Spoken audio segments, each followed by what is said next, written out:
ওম শান্তি। আজ ২৬শে জুলাই ২০২৪ প্রাত মুরলি। বাবা আজ বলেছেন, মিষ্টি বাচ্চারা, এই অনাদি ড্রামা ক্রমাগত আবর্তিত হয়, টিক টিক করে চলতেই থাকে। এই ড্রামাতে একজনের পার্ট অন্যজনের সাথে মিলবে না। একে যথার্থভাবে বুঝে সর্বদা হাসি খুশি থাকতে হবে। আজকের মুরলির প্রশ্ন, কোন যুক্তির দ্বারা তোমরা প্রমাণ করে বলতে পারবে যে ভগবান এসে গেছেন? উত্তর, কাউকে সরাসরি বলবে না যে ভগবান এসে গেছেন। এইভাবে বললে লোকে হেসে উড়িয়ে দেবে, ঠাট্টা করবে। কারণ আজকাল তো অনেকেই নিজেকে ভগবান বলে থাকে। তাই তোমরা যুক্তি সহকারে আগে দুই পিতার পরিচয় দাও। একজন শারীরিক পিতা এবং অন্যজন অসীম জগতের পিতা। শারীরিক পিতার কাছ থেকে সীমিত উত্তরাধিকার পাওয়া যায়। এখন অসীম জগতের পিতা এসেছেন অসীমিত উত্তরাধিকার দিতে। এইভাবে বললে বুঝতে পারবে। ওম শান্তি। আত্মাদের পিতা বসে থেকে আত্মারূপী সন্তানদের বোঝাচ্ছেন যে সৃষ্টি তো এখানেই। বোঝানোর জন্য বাবাকেও এখানেই আসতে হয়। মূল বতনে তো বোঝানো যাবে না। বাবা জানেন যে বাচ্চারা পতিত হয়ে গেছে। এখন ওরা কোনো কর্মের নয়। এই দুনিয়ায় তো কেবল দুঃখ আর দুঃখ। বাবা বুঝিয়েছেন যে এখন তোমরা বিষয় সাগরে ডুবে আছো। আসলে তোমরা ক্ষীরসাগরে ছিলে। বিষ্ণুপুরীকে ক্ষীরসাগর বলা হয়। এখানে তো ক্ষীরসাগর পাওয়া যাবে না, তাই বিভিন্ন জলাশয় তৈরি করেছে। বলা হয় ওখানে দুধের নদী বইত। ওখানকার গরুগুলো ফার্স্ট ক্লাস ছিল। এখানে তো মানুষরাই রোগগ্রস্ত, কিন্তু ওখানে গরুদেরও কোনো রোগ হয় না, একদম ফার্স্ট ক্লাস হয়। কোনো জানোয়ারের কখনো রোগ হবে না। এই দুনিয়ার সাথে ওই দুনিয়ার অনেক পার্থক্য। বাবা এসেই এসব কথা বলছেন। দুনিয়ায় আর কেউ এসব কথা জানে না।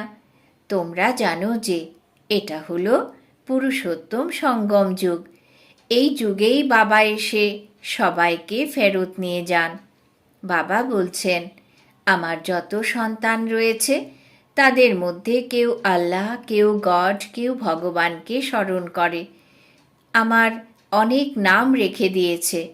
ভালো খারাপ যা ইচ্ছে হয়েছে তাই রেখে দিয়েছে। তোমরা বাচ্চারা জানো যে বাবা এসেছেন। দুনিয়ার মানুষ তো এসব বুঝবে না। সেই বুঝবে যে ৫,০০০ বছর আগে বুঝেছিল। সেই জন্যেই বলা হয় কোটির মধ্যে কেউ, তার মধ্যে কেউ।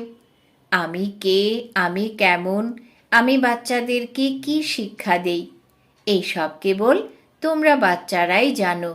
অন্য কেউ বুঝতে পারবে না। এটাও তোমরা জানো যে আমাদেরকে কোনো সাকার শরীরধারী পড়াচ্ছেন না। যিনি পড়াচ্ছেন তিনি নিরাকার। মানুষের সংশয় তো হবেই, নিরাকার তো ওপরে থাকেন, তিনি কিভাবে পড়াবেন? তোমরা নিরাকার আত্মারাও ওপরেই থাকো। তারপর এই আসনে এসে বসো। এই আসনটি বিনাশী, কিন্তু আত্মা অকাল অর্থাৎ অবিনাশী। আত্মার কখনো মৃত্যু হয় না, কেবল শরীরের মৃত্যু হয়। এটা হলো চৈতন্য আসন। অমৃতসরে অকাল তখ্ত রয়েছে, ওটা তো কাঠের তৈরি আসন। ওরা তো বেচারা জানেই না যে আসলে আত্মাই হলো অকাল, যাকে কখনো কাল গ্রাস করে না। অকাল মূর্তি আত্মা একটা শরীর ত্যাগ করে অন্য শরীর ধারণ করে। তার তো একটা রথ প্রয়োজন। সেই রকম যিনি নিরাকার পিতা, তারও একটা মানব রথের প্রয়োজন। কারণ বাবা হলেন জ্ঞানীর সাগর, জ্ঞানেশ্বর। এখন তো অনেকেই জ্ঞানেশ্বর নাম রেখে দেয়, নিজেকেই ঈশ্বর মনে করে। ভক্তিশাস্ত্রের বিভিন্ন কথা শোনায়। নাম রাখে জ্ঞানেশ্বর অর্থাৎ জ্ঞানদাতা ঈশ্বর। কিন্তু জ্ঞান দেওয়ার জন্য জ্ঞানের সাগরের প্রয়োজন। তাকেই গডফাদার বলা হয়। এখানে তো অনেকেই ভগবান নামে পরিচিত। যখন অনেক ধর্মগ্লানি হয়, মানুষ খুব গরিব আর দুঃখী হয়ে যায়, তখনই বাবা আসেন। বাবাকে দীনবন্ধু বলা হয়। অবশেষে সেই দিন এসেছে। দীনবন্ধু বাবার আগমন হয়েছে। বাচ্চারাও জেনেছে যে বাবা এসে স্বর্গ স্থাপন করেন। ওখানে অগাধ ধন সম্পত্তি থাকবে, টাকা পয়সা কখনো গোনা হবে না। এখানে তো হিসেব করে যে এত কোটি টাকা খরচ হয়েছে, ওখানে এই রকম নামগুলোই থাকবে না। অগাধ ধন সম্পত্তি থাকবে। তোমরা বাচ্চারা এখন জেনেছ যে বাবা আমাদেরকে তার ঘরে নিয়ে যাওয়ার জন্য এসেছেন। বাচ্চারা তো নিজের ঘরকেই ভুলে গেছে, ভক্তিমার্গে ধাক্কা খাচ্ছে। এটাকেই রাত্রি বলা হয়। কেবল ভগবানকে খুঁজতে থাকে, কেউ ভগবানকে পায় না। তোমরা বাচ্চারা নিশ্চিত যে এখন ভগবান এসেছেন। তবে এমন নয় যে সবাই পুরোপুরি নিশ্চিত। কোনো না কোনো সময়ে মায়া ভুলিয়ে দেয়। সেই জন্যই বাবা বলেন, আশ্চর্য হয়ে আমাকে দেখল, আমার সন্তান হলো, অন্য কেউ শোনালো, কিন্তু হে মায়া, তুমি কতই না শক্তিশালী যে এর পরেও তাদেরকে ভাগিয়ে নিয়ে যাও। অনেকেই বাবাকে ত্যাগ দিয়ে চলে যায়। এরপর সে কোথায় গিয়ে জন্ম নেবে? একেবারে সাধারণ জন্ম পাবে। পরীক্ষায় অনুত্তীর্ণ হয়ে যায়। এটা হলো মানুষ থেকে দেবতা হওয়ার পরীক্ষা। বাবা তো এরকম বলবেন না যে সকলেই নারায়ণ হয়ে যাবে। না, যে ভালো পুরুষার্থ করবে সেই ভালো পদ পাবে। বাবা বুঝতে পারেন যে কোন কোন বাচ্চা ভালো পুরুষার্থী, যারা অন্যদেরকেও বাবার পরিচয় দেয় এবং মানুষ থেকে দেবতা বানানোর পুরুষার্থ করায়। আজকাল বিরোধিতা করার জন্য অনেক মানুষ নিজেকেই ভগবান বলে দেয়। তোমাদেরকে ওরা অবলা মনে করে। ওদেরকে কিভাবে বোঝাবে যে ভগবানের আগমন হয়েছে? যদি সরাসরি বলে দাও তাহলে কেউ মানবে না। তাই বোঝানোর জন্য যুক্তি প্রয়োজন। কখনো কাউকে এইভাবে সরাসরি বলা উচিত নয় যে ভগবান এসে গেছেন। ওদেরকে বোঝাতে হবে আপনার দুইজন পিতা রয়েছেন। একজন হলেন পারলৌকিক বা অসীম জগতের পিতা এবং অন্যজন হলেন লৌকিক বা শারীরিক পিতা। খুব ভালোভাবে পরিচয় দিতে হবে, যাতে যে কেউ বুঝতে পারে যে এরা তো ঠিক কথাই বলছে। অসীম জগতের পিতার কাছ থেকে কিভাবে উত্তরাধিকার পাওয়া যাবে সেটা কেউ জানে না। বাবার কাছ থেকেই উত্তরাধিকার পাওয়া যায়। কেউ কখনো এরকম বলবে না যে প্রত্যেক মানুষের দুইজন পিতা আছেন। তোমরা এটা যুক্তি সহকারে বলছো। লৌকিক বা শারীরিক পিতার কাছ থেকে সীমিত উত্তরাধিকার পাওয়া যায়। অপরদিকে পারলৌকিক বা অসীম জগতের পিতার কাছ থেকে অসীম অর্থাৎ নতুন দুনিয়ার উত্তরাধিকার পাওয়া যায়। নতুন দুনিয়া হলো স্বর্গ। সেই উত্তরাধিকার তো বাবা এসে দেবেন। ওই পিতা হলেন নতুন সৃষ্টির রচয়িতা। কিন্তু তোমরা যদি কেবল এটাই বলো যে ভগবান এসে গেছেন, তাহলে ওরা কখনোই মানবে না। উল্টে টিকা টিপ্পণী করবে, শুনবেই না। সত্যযুগে তো কাউকে বোঝাতে হবে না। যখন বাবা এসে শিক্ষা দেন তখনই বোঝাতে হয়। সুখের সময়ে কেউ স্মরণ করে না, দুঃখের সময়ে সকলেই স্মরণ করে। ওই পারলৌকিক পিতাকেই দুঃখ হরণকারী এবং সুখ প্রদানকারী বলা হয়। দুঃখ থেকে মুক্ত করে গাইড রূপে সবাইকে নিজ ঘরে অর্থাৎ সুইট হোমে ফেরত নিয়ে যান। ওই ঘরকে সুইট সাইলেন্স হোম বলা হয়। কেউ জানেই না যে ওখানে আমরা কিভাবে যেতে পারি। রচয়িতাকে এবং রচনার আদি মধ্য অন্তকেও জানে না। তোমরা জানো যে বাবা আমাদেরকে নির্বাণ ধামে নিয়ে যাওয়ার জন্য এসেছেন। সকল আত্মাকেই নিয়ে যাবেন, একজনকেও ছাড়বেন না। ওটা হলো আত্মাদের নিবাস স্থান, এটা হলো শারীরিক বাসস্থান। সুতরাং আগে বাবার পরিচয় দিতে হবে। তিনি হলেন নিরাকার পিতা, ওনাকে পরম পিতাও বলা হয়। পরম পিতা শব্দটা একেবারে যথার্থ এবং খুবই মিষ্টি একটা শব্দ। কেবল ভগবান কিংবা ঈশ্বর বললে উত্তরাধিকারের সুগন্ধ পাওয়া যায় না। তোমরা পরম পিতাকে স্মরণ করো বলে উত্তরাধিকার প্রাপ্ত করো।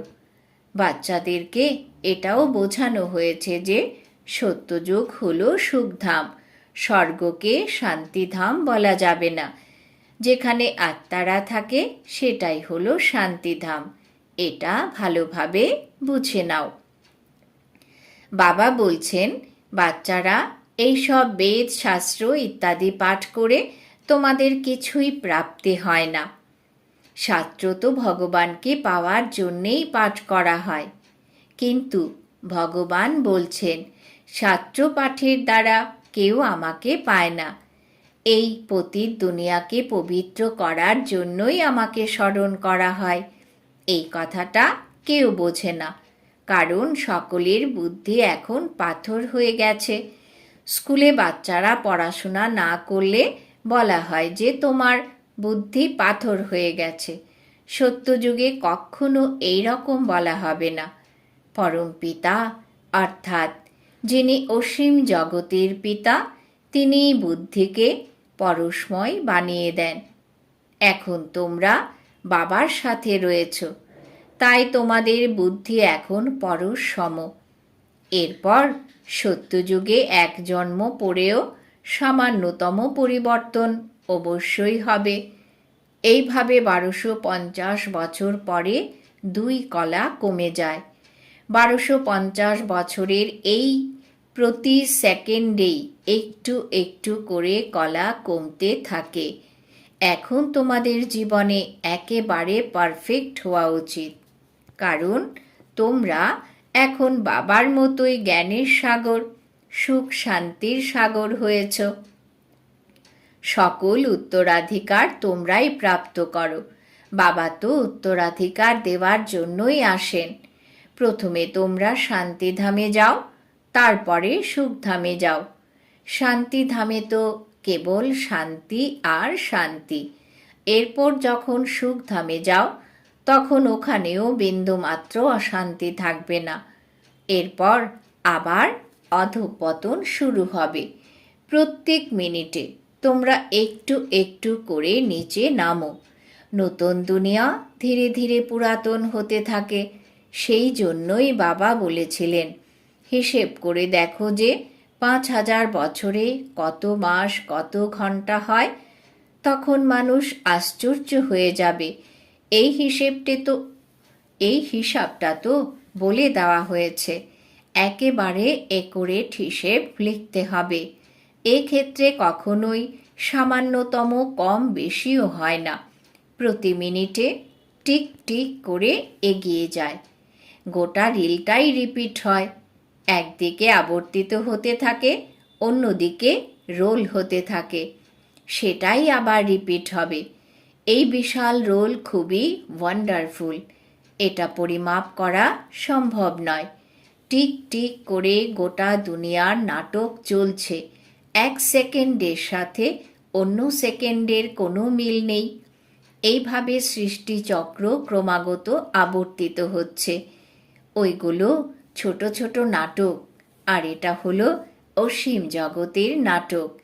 আগে তোমরা জানতে না যে এটা একটা অবিনাশী নাটক, যেটা পূর্ব নির্ধারিতভাবে পুনরায় নির্মিত হচ্ছে। যেটা হওয়ার ছিল সেটাই হচ্ছে, কিছুই নূতন নয়। আগে অনেকবার এই নাটকের প্রত্যেকটা সেকেন্ড এইভাবেই রিপিট হয়েছে। এইসব কথা অন্য কেউ বোঝাতে পারবে না। আগে তো বাবার পরিচয় দিতে হবে। অসীম জগতের পিতা অসীম উত্তরাধিকার দেন, তার কেবল একটাই নাম, শিব। বাবা বলছেন, যখন অতি ধর্মগ্লানি হয় সেই সময়েই আমি আসি। এই সময়টাকেই ঘোর কলি বলা হয়। এখানে প্রচুর দুঃখ। কেউ কেউ বলে, এই ঘোর কলিযুগে কিভাবে পবিত্র থাকা সম্ভব? কিন্তু ওরা তো জানেই না যে পবিত্র কে বানায়। বাবা এসেই সঙ্গম যুগে পবিত্র দুনিয়া স্থাপন করেন। ওখানে স্ত্রী পুরুষ উভয়েই পবিত্র থাকে। এখানে দুজনেই অপবিত্র হয়ে গেছে। এই দুনিয়াটাই অপবিত্র দুনিয়া। ওটা হলো পবিত্র দুনিয়া, স্বর্গ বা হ্যাভেন। এটা হলো পতিত দুনিয়া, নরক বা হেল। তোমরা বাচ্চারা পুরুষার্থের ক্রম অনুসারে এইসব বুঝতে পেরেছ। কাউকে বোঝানোর জন্য একটু পরিশ্রম তো করতে হয়। গরিবরা ঝট করে বুঝে যাবে। দিনে দিনে বৃদ্ধি হচ্ছে। এরপর তো অনেক বড় বাড়ি বানাতে হবে। অনেক বাচ্চারা এখানে আসবে, কারণ বাবা তো কোথাও যাবেন না। আগে কেউ না বললেও বাবা নিজে থেকেই চলে যেতেন। এখন বাচ্চারা এখানে আসবে। ঠান্ডার মধ্যেও আসতে হয়, তাই প্রোগ্রাম বানাতে হবে। এক একটা গ্রুপকে আলাদা আলাদা সময়ে আসতে বললে আর ভিড় হবে না। সকলে একসাথে একই সময়ে আসতে পারবে না। বাচ্চাদের সংখ্যাও তো বৃদ্ধি হচ্ছে। এখানে বাচ্চারা ছোট ছোট বাড়ি বানাচ্ছে। ওখানে তো অনেক মহল পাওয়া যাবে। তোমরা বাচ্চারা জানো যে টাকা পয়সা সব মাটিতে মিশে যাবে। অনেকেই গর্ত খুঁড়ে তার মধ্যে ধন সম্পত্তি রেখে দেয়। এরপর হয়তো সেটা চোর নিয়ে যায় অথবা মাটির নিচেই থেকে যায়, যেটা পরে কখনো চাষবাস করার সময়ে বেরিয়ে আসে। এখন বিনাশের সময়ে সেই সব চাপা পড়ে যাবে। এরপর ওখানে সব কিছু নতুন পাওয়া যাবে।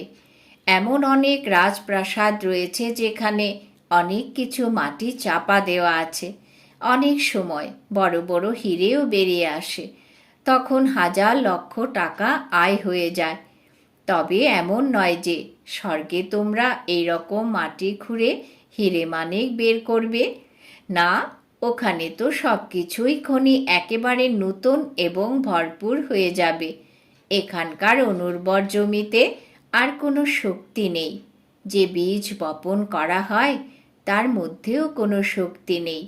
যত রকমের আবর্জনা এবং অশুদ্ধ জিনিস সব মাটিতে ফেলে দেয়। ওখানে তো অশুদ্ধ জিনিসের নামটাই থাকবে না। সব কিছুই নতুন। কন্যাদের স্বর্গের সাক্ষাৎকার হয়। ওখানকার সৌন্দর্য একেবারে ন্যাচারাল। তোমরা বাচ্চারা এখন সেই দুনিয়ায় যাওয়ার জন্য পুরুষার্থ করছো।